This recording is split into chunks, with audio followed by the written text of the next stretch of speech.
the chairman of the forum, Professor, the Apostolic Nuncio, you are welcome. The Most Reverend Matthew Kwesi Jemfi, Bishop of the Siani Diocese and President of the Ghana Catholic Bishops Conference, Your Graces, Your Lordships, Archbishops and Bishops of the Catholic Church of Ghana, and leaders of other faiths, Most Reverend Kweku Afrifa Ajekum, Bishop of Koforidua and our host, the General Secretary of the Ghana Catholic Bishops Conference, honorable ministers, including our host, the regional minister, members of parliament and elected officials who are, especially the members of parliament, are unlikely to be here, but we acknowledge them, directors of and Director General of the Ghana Education Service and directors of the education in Ghana, traditional rulers, religious men and women, members of other faith communities, fellow lay persons of the church, development partners, education managers and teachers, education beneficiaries like myself, ladies and gentlemen, all protocols observed. Let me, with your permission, Mr. Chairman, specially acknowledge some good old friends I have heard and seen been here, including the Most Reverend Bishop Charles Palmer Buckle. These are old friends of YCS and ICPICA and Pastor Reverend Father Bobby Benson, and many others. It's a pleasure to see you again. One quick thing about TEPIA. TEPIA stands for the Tamale Province Partnership in Action. The Tamale Ecclesiastical Province Partnership in Action is the development organization put together by the 5 bishops of the Catholic Church of Northern Ghana. This is to resolve the mystery of what TEPIA is. I am both honored and humbled by the privilege to address the second National Education Forum taking place here in Koforidua, 15 years after the first one was held in Kumasi. Going down memory lane, the first ever recorded national, albeit pre-Ghana forum was hosted by the Diocese of Accra in 1931. Since the Kumasi Forum, as noted by the Most Reverend Bishop Afrifa, our host, several regional Catholic education forums have been held across the country, seeking solutions to strengthen Catholic education and to clarify and strengthen the relationship between church and state in the delivery of education services. This latter issue, the relationship between state and missions in the management of schools, remains a crucial issue for deliberation in this forum, and I will have a few things to say about this, building on the welcoming remarks of the host bishop. We are opening our forum this morning on the day that the new government is presenting its first budget to a new parliament. This calls for thanks to the Lord for bringing us through a largely violence-free transition to a new government and a new milestone in our democratic governance journey. But this day also calls for a pause, for a reflection on the national context, informing the choices that the budget will make and the implication of the context for the theme of our forum, the role of Catholic education in shaping an inclusive and resilient Ghana, as the two are intricately connected. Let me explain. The sole purpose of a budget is to explain and justify the sacrifices that citizens, Ghanaians, and those who live and work in Ghana must make in collectively mobilizing resources, financial and non-financial, each according to their abilities, to be deployed in a manner as to improve the quality of life in the future and a better future for all, according to need, without worsening the condition of any other. That is a sacred principle of a budget. A budget is therefore an instrument for inclusive progress. It must show not only how resources are mobilized and deployed, but also what each and every one of us, as individuals, as communities, as businesses, as associations, must do or not do in order for the resources so deployed to achieve the desired social impact. This is what budget policy means, technical and confusing jargon notwithstanding. A budget fails in its purpose if it leads to greater inequalities, worsens hardships without reward for society in the future, and shows no compassion nor empathy for the least among us. The budget is nothing else but an instrument of social policy and cohesion, if even the economists, like myself, try, as I said, to confuse us. For after all, an economy is also the jargon, the language used to describe how individuals, it's a Greek word, to describe how individuals, households, or corporations and companies embedded in social systems, meaning embedded in society, act and interact to generate additional output and to distribute the benefits of those outputs among the actors and people in the society. A budget is an instrument of social transformation. Our forum is interested in how education contributes to these means and results. So this brings me to my first set of substantive remarks, what the purpose of education is for Catholic educators. In the Second Vatican Council, the Declaration on Christian Education, I shall try not to pronounce the encyclical because I pity my own Latin. But this was in October 1965. It defines the purpose of education as to serve a new humanism, in which the social purpose was willing, in which a social person is willing to talk and work for the realization of the good of society, the common good. The vision of the harmonious development of physical, moral, and intellectual abilities aimed at the gradual maturation of a sense of responsibility, the conquest of true freedom, and positive and prudent sex education. Note the emphasis on the social person.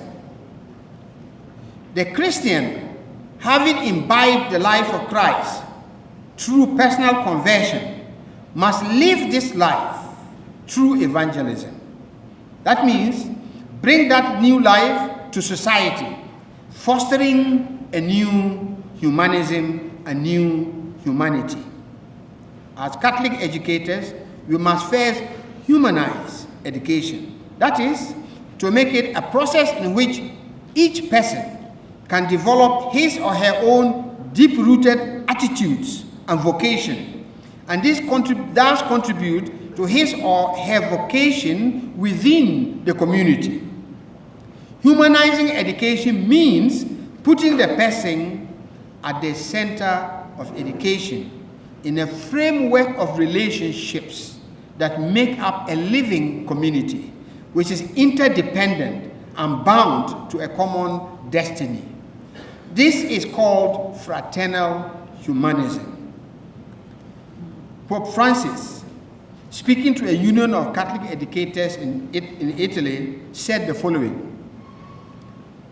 and may we pray for his recovery.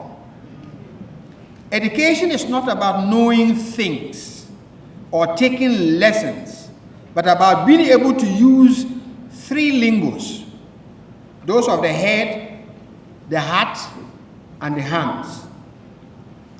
Learning so that you can think about what you feel and do, can feel what you think and do, and can do what you feel and think. Unity within a person. He also said, in reference to university education, that in his view, perhaps the mission of the university is to train what he called social poets, men and women who, upon learning the grammar and vocabulary of humanity, have a spark, a brilliance that allows them to imagine the unknown. And the mission of the Catholic teacher is to bring new passion for humanism and to teach with passion. Refresh your teaching skills, he says, especially in light of new technologies. But teaching is not just a job. Teaching is a relationship in which each teacher must feel fully involved as a person in order to give meaning to the task of educating their students. Love the difficult students more. Some of us were not particularly non-difficult. Those who do not want to study, those who found themselves in difficult situations, the disabled and the foreigners, who today pose a great challenge for the schools. Those are your biggest challenge, teachers. To put the product of Catholic education, to put it in my lay terms, are the following. It's a person who is curious, creative, inquiring, questioning, thirsting for knowledge and ideas throughout their lives, not just the time in school. 2, a self-confident person able to work with others whilst holding their own in dignity throughout life. And 3, a person who earns a decent living from their hands and their heads, connected by their hearts.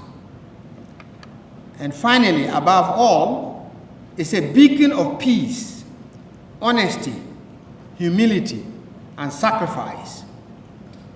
These are the lifelong skills of education. I was a teacher also at the university in the UK. My first lesson to be a teacher is that everything else we do is information. What is really important is what the person comes out of to be.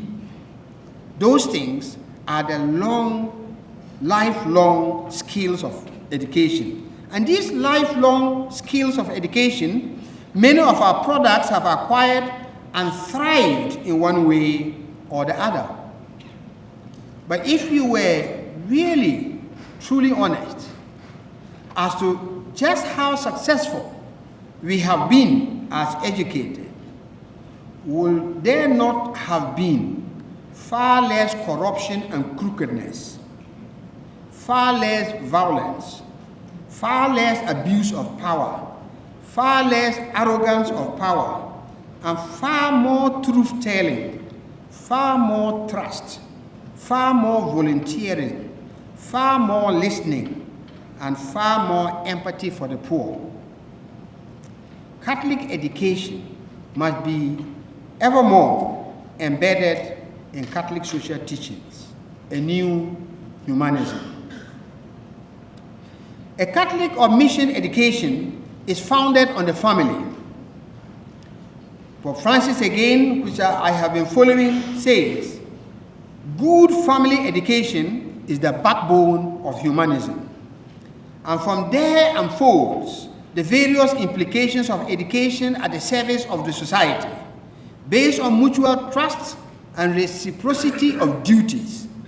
For these reasons, educational and academic institutions wishing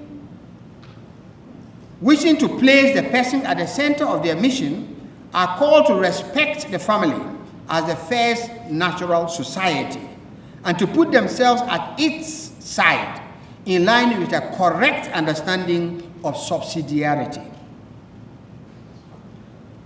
In this context, no power, including the power of government, can abrogate to itself the power of excluding families and parents for any aspect of their children's education, moral, management, financial, or the content of education.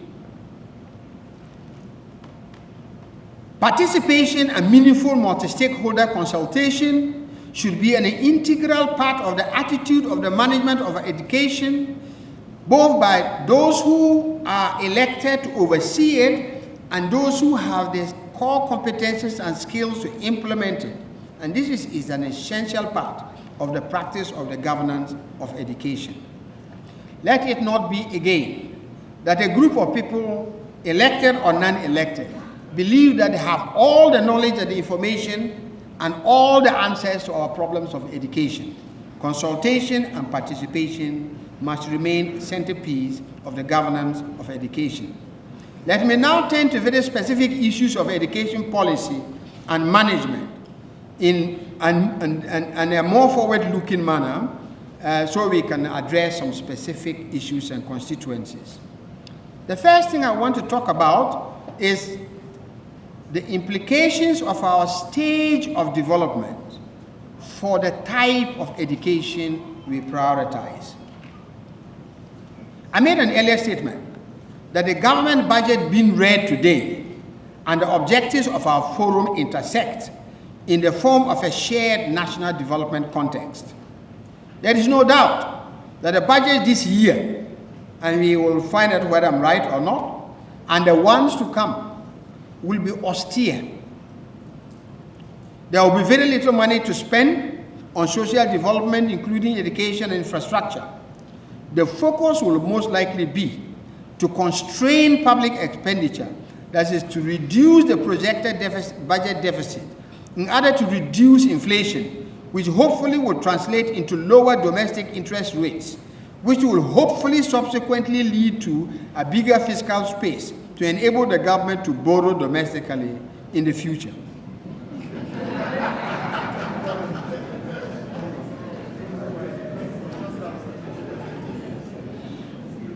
So, whilst I am sure that this budget will be promising to scrap some taxes, they will also definitely be surreptitiously looking for new ways to raise some taxes.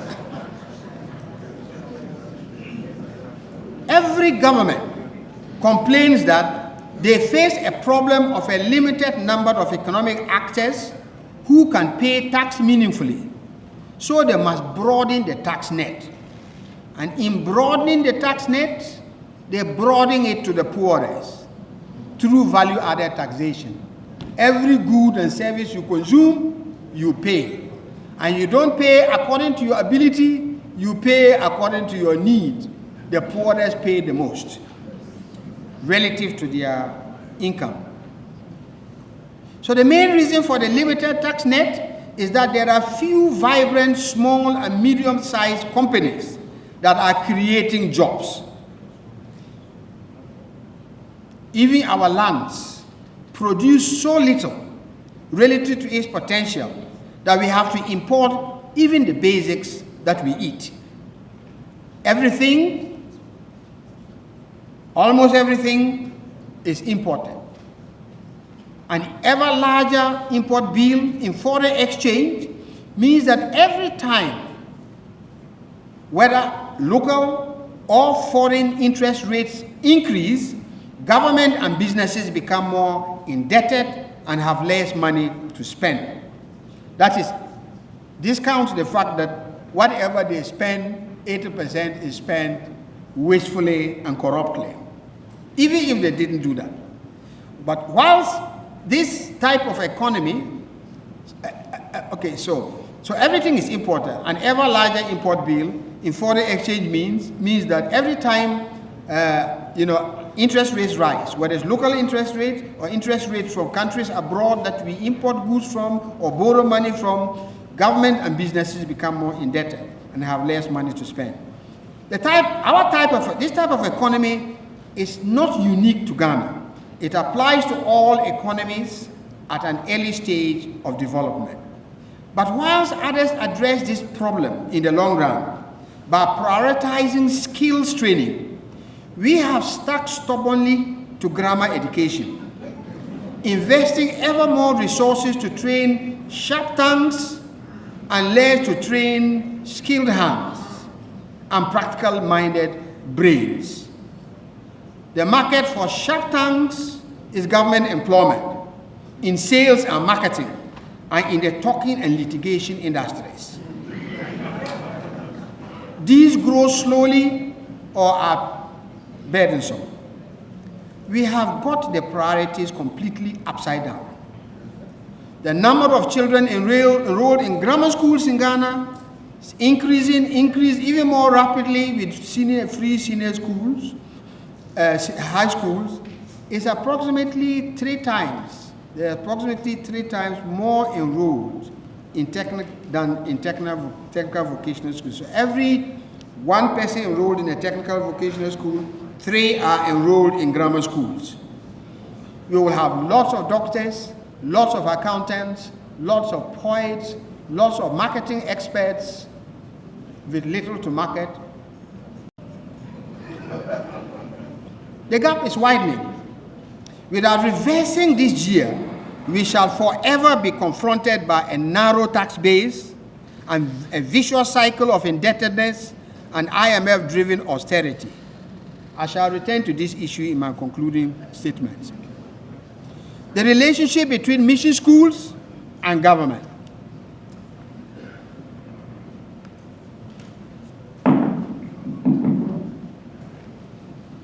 I want to say a few things about the relationship between mission schools and government. Government is a latecomer to institutional education. When the First Education Act was passed in the mid-19th century, the colonial government had no schools.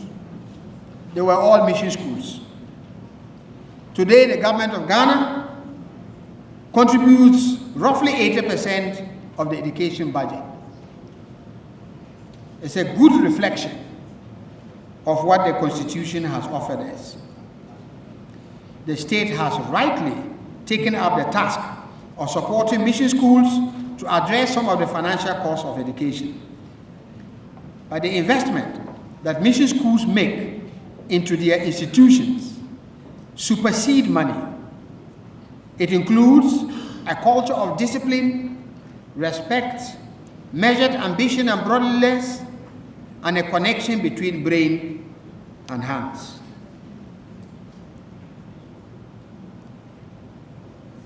They bring a long history of success and tradition. After all, mission education is public education. We classify them as private, but they are public, in the sense that they are not profit-driven. They are aimed at serving society, purely serving society. State and mission, therefore, have a shared purpose. But of course, they have differences on the how. But these differences are resolvable through dialogue if the will exists. It is therefore a worry that after a decade or more of a conversation about putting on paper and clarifying the relative roles of state and government in the management of schools in which the missions have founded, invested in, that action has not moved. And this needs to be resolved soonest. We are hoping that a new government will have the will to resolve the issue for the sake of our children. It should not be so difficult for a shared understanding that government can support without necessarily owning. The government support should not necessarily mean a takeover. That the principle of subsidiarity is a proven good practice of development management. Similarly, it is important to emphasize that institutional education of children is most beneficial when we build on a good family practice. The church's role directly is to help families be effective families, be caring families, be supportive of their children. In that sense, education is a shared responsibility, for after all, the purpose is social reproduction of labor and cultures.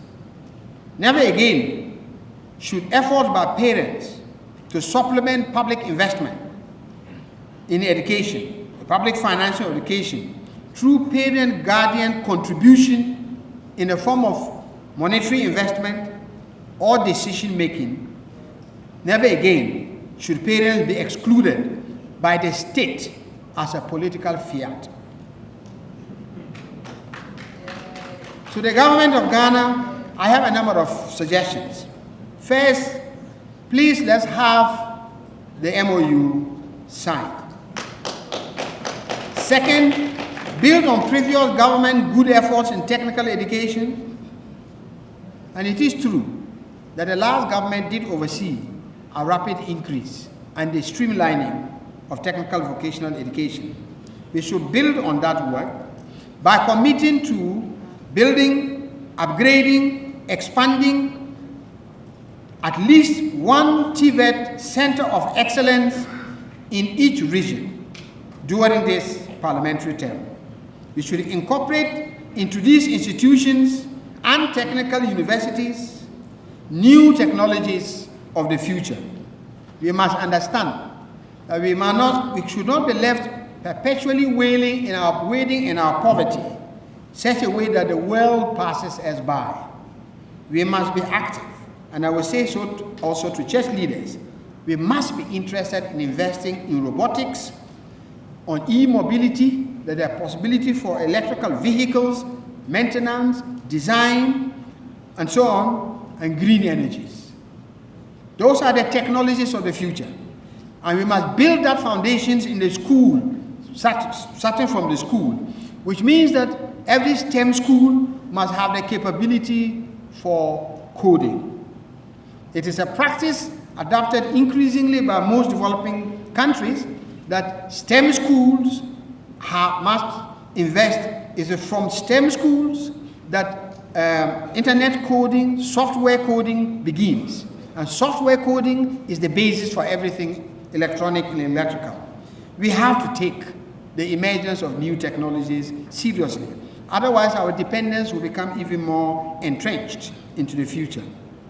The third thing I would ask of government is to set a 10-year target, working through the National Development Planning Commission or whichever body that they put together, to reverse the resource allocation imbalance, favoring grammar schools at the moment, towards favoring investment in science and technology, and practical skill training.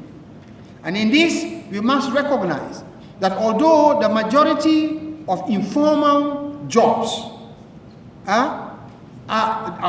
majority of jobs are informal, most of those who are in the formal sector do not benefit from formal technical education. And no government policy even recognizes the informal training, the apprenticeship regime, for example, as a possible complementary institution to invest in. So there's a difference between the formal training and the shorter course training that the apprenticeship system and other private sector deliverers provide. The government must reverse this imbalance. 4, as part of the agenda for agro-industry-led transformation that the current government talks about, they should revamp the agricultural colleges and make them TVETs. Make them centers of agriculture practice, the connection between brains and hands through the heart. Number 5, they should support technical teachers to go on industry internships to gain practical experience. Many of our technical teachers have very little practical experience. Technical schools have become another grammar. So without actually the possibility to train technical teachers practically, technical schools will be another type of grammar school. Number 6, the government should make deliberate efforts to establish bilateral arrangements with countries with proven TVET capabilities and programs. And I mean countries like Germany, Singapore, China, and I'm sure many of you have your example. We have to have, I know of, when the Kenyans were looking for, skills to teach their secondary schools on coding, they made a bilateral arrangement with the Indians. The Indians supply a whole range of teachers for coding. You pay them for 4 or 5 years, they train your trainers, and then you pay and you carry on. We have to have this bilateral arrangement. Same on every aspect of technical education. 7, we should abolish the restriction of the parents' right to contribute financially to the world's education and reinstate the Parent-Teacher Association, which was replaced with Parent Association. Teachers have a responsibility to interact with parents in the care of their wards. Secondly, government should be realistic what it can afford. Be truthful to the people. You cannot afford free education for everybody. Afford what you can afford and do so properly. And let us all know this is what you can afford, and we judge you by what you do and do properly.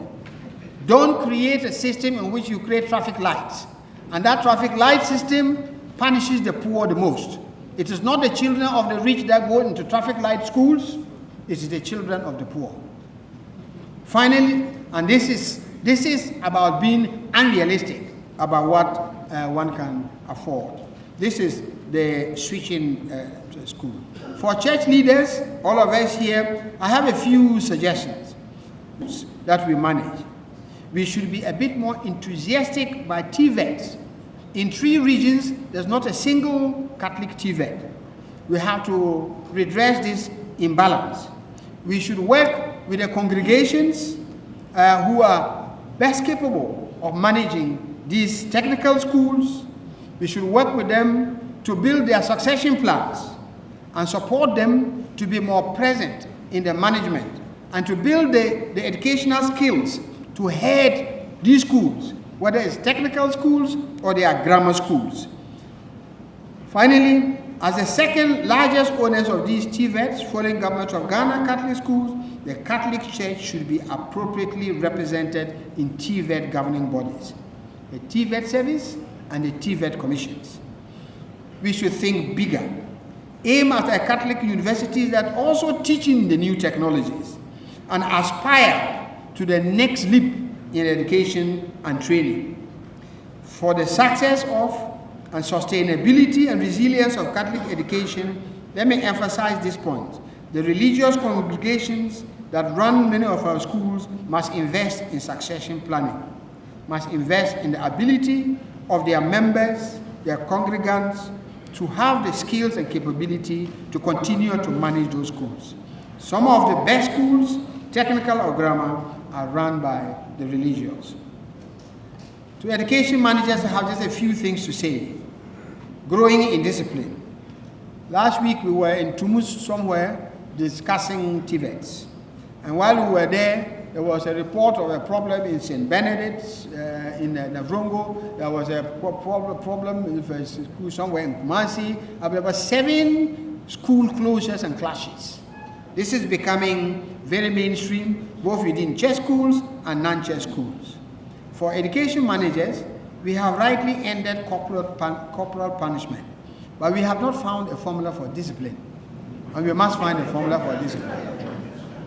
And 2, for TVETs, you must find ways to link TVETs with industry. And the TVET managers must work very hard in creating these links between TVETs and industry. And there has to be there's a serious need for training of trainers. These are just a few things I wanted to flag with you for this deliberation. Education is a cooperative exercise. We all have a role to play. And I'm hoping that our gathering today is a testimony of this cooperative exercise, and I wish our forum successful deliberations. Thank you again for the honor.